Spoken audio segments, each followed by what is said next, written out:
যে আমাদের ২৪-এর July August গণঅভ্যুত্থানটাকে যেন মানুষে মানে মনে রাখে এবং প্রতি বছর আসলে যেন সেটাকে পালন করতে পারে বা একটা সিম্বল থাকে। ওই জায়গা থেকে আমি আসলে এই ঐক্যশোধটা আসলে নির্মাণ করি। ২৪শে জুলাই আগস্টে সেই গণঅভ্যুত্থান হয়। গণঅভ্যুত্থানের পরবর্তীতে আসলে আহতদের যে বেহাল দশা ছিল, চিকিৎসা ব্যবস্থা বা এইসব নিয়ে, তো এইসব যে ঘাটতি জায়গা আমি ৭ দফা একটা দাবি দেই রাষ্ট্রের কাছে। এই যে ভাতার বিষয়গুলো, চিকিৎসার বিষয়গুলো, ওই জায়গায় দাবিগুলো প্রায় সবগুলোই বাস্তবায়ন হয়। তো ওই কিছু এর ভিতরে একটা দাবি ছিল, আপনার মনে করেন যে ১ জুলাই হতে ৫ই আগস্ট ৩৬ দিন ব্যাপী শহীদদের স্মরণে গণস্বাক্ষর কর্মসূচি। তো ওইটা সরকার আর ওই সময় করে নাই। আমি গত বছর ওইটা আমার একটা সংগঠন খুলি, আমি ২৪শে যোদ্ধাদের ঐক্য ফাউন্ডেশন, আপনার ২৪ সালে খুলি।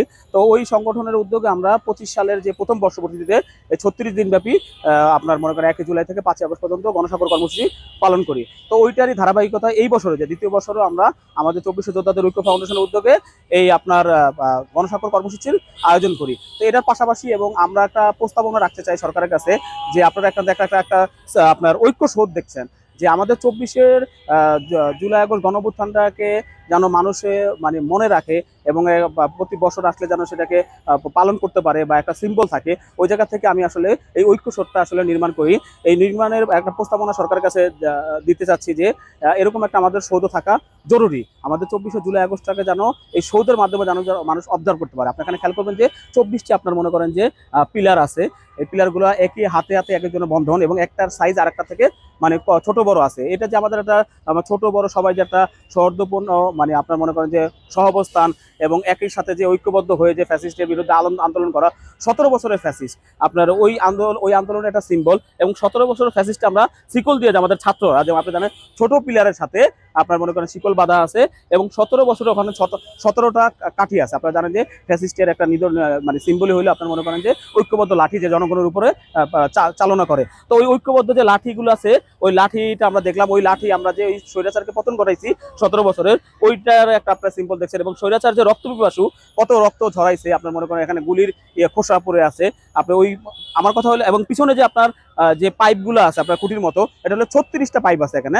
এই ৩৬টা খুঁটি হলে আপনার ৩৬ যে দিন ব্যাপী যে আমাদের আন্দোলন, ওটা সিম্বল। তো আমি আসলে কি এই ভাস্কর্যটার মাধ্যমে আসলে জাতীয় ঐক্যশোধের মাধ্যমে আমি বোঝাতে চাচ্ছি যে মানুষজন এটা দেখেই বুঝে যায় যে আসলে ২৪শে জুলাই আগস্টে কি ঘটেছে। এটা একটা মানে আপনার সিম্বল হিসেবে মানুষ যেন ধারণা পায়, ওইটাই আমি আসলে দেওয়ার চেষ্টা করা হয়েছি আমাদের এই ফাউন্ডেশন থেকে এবং এই শিল্পকর্মটা আমি করি।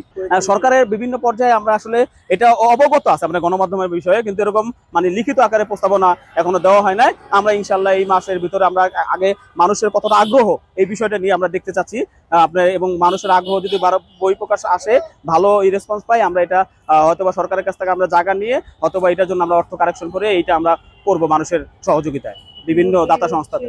আসলে এইটা হলে কি বিভিন্ন জায়গা জেলায় কি এটা আপনার জুলাইয়ের স্তম্ভ করা হয়েছে আপনার বিভিন্ন জেলা ভিত্তিকে। আসলে ওটা সিম্বল আসলে বোঝা যায় না, ওটা বোধহয় লেখা, আপনি কেউ বলতে পারবেন না যদি না বিস্তারিত আপনি না বলেন যে আসলে ওখানে লিখে দিছে।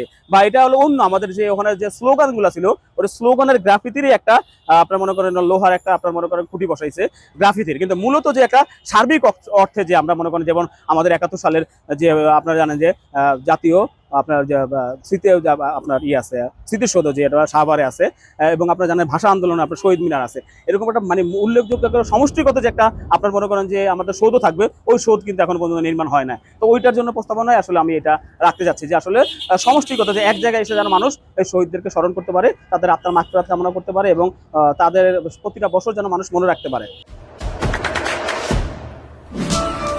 দেশে দেশে সবার সাথে দ্য নিউজ।